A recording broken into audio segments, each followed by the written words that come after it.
You're having a terrific Terrific Tuesday. Terrific Tuesday. Terrific. Tuesday. I'm Coy Wire with your 10 minutes of news. 10 minutes of news. 10 minutes of news. Now, today's election day in some states. There are big races for governor in Virginia. A lot of people paying close attention to the mayor's race in New York City. Those of you who have a virtual learning day, thank you for joining us and watching from home. All right, let's get you your news. We begin in Afghanistan, where a massive search and rescue operation is underway following a deadly earthquake in the country's northern region. The powerful 6.3 magnitude quake hit early Monday morning near Mazar-e-Sharif, one of the most populated cities in that part of the country.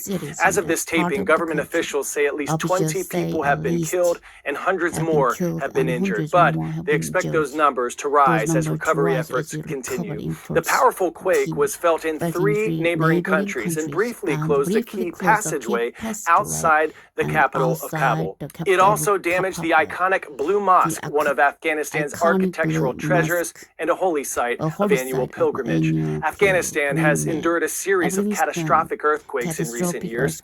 Just over 2 months ago, a 6.0 magnitude quake killed more than 2,200 people in the country's eastern region.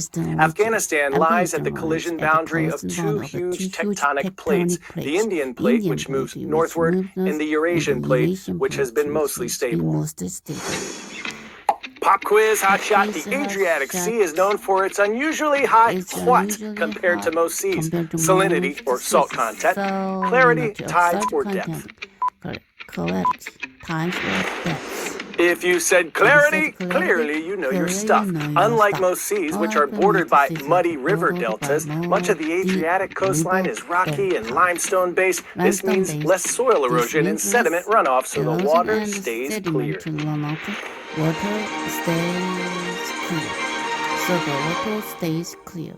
The Adriatic Sea is home to one of the world's most diverse populations of aquatic wildlife. The picturesque sea, which lies between Italy and the Balkans in Eastern Europe, is home to more than 7,000 native species. But overfishing, pollution, and habitat loss are putting some of its most unique species of sharks and rays at risk. Let's learn about a research group that's trying to change that in today's Call to Earth. They're using cutting-edge technology to help save the unique deep-sea dwellers in the Adriatic Sea.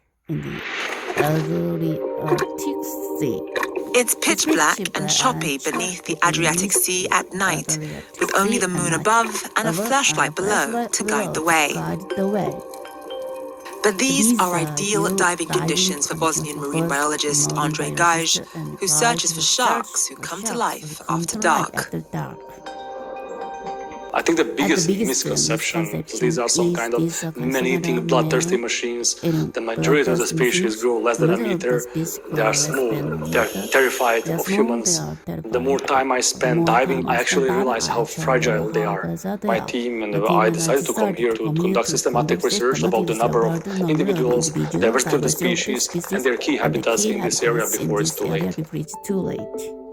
Andrej runs Shark Lab Adriahe, a research group in Albania working to protect some of the Mediterranean's most vulnerable marine life. From documenting rare sharks to investigating causes of disease and death. The majority of my career are dedicated to studying the deep sea, and there's the angular rough shark that is particularly important for me. Diving with the rough sharks is like I meet some dinosaur from Jurassic or whatever. It's a critically endangered species we try to protect, like for past 10 years. As well as the spiny butterfly race, our team has rediscovered the population after no records in this century in the region. 2.5. His team spends about 160 days in the field each year, assessing marine animal health, behavior, environmental exposure, and more.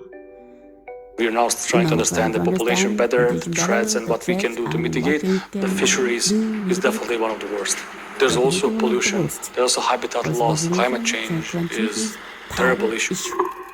After his night dive concludes at 2 a.m., Andrej is swapping his scuba gear for his lab scrubs. He will work through the night with his team, analyzing bycatch donated by a local fishery just hours earlier. This is a small juvenile. We process a large amount of samples, unfortunately, that are always retrieved dead by the trawlers. Without their support, we won't be able to actually do this scientific research. Shark Lab Adria also runs an on-site rehabilitation program where marine life are cared for and monitored before being released back into the wild.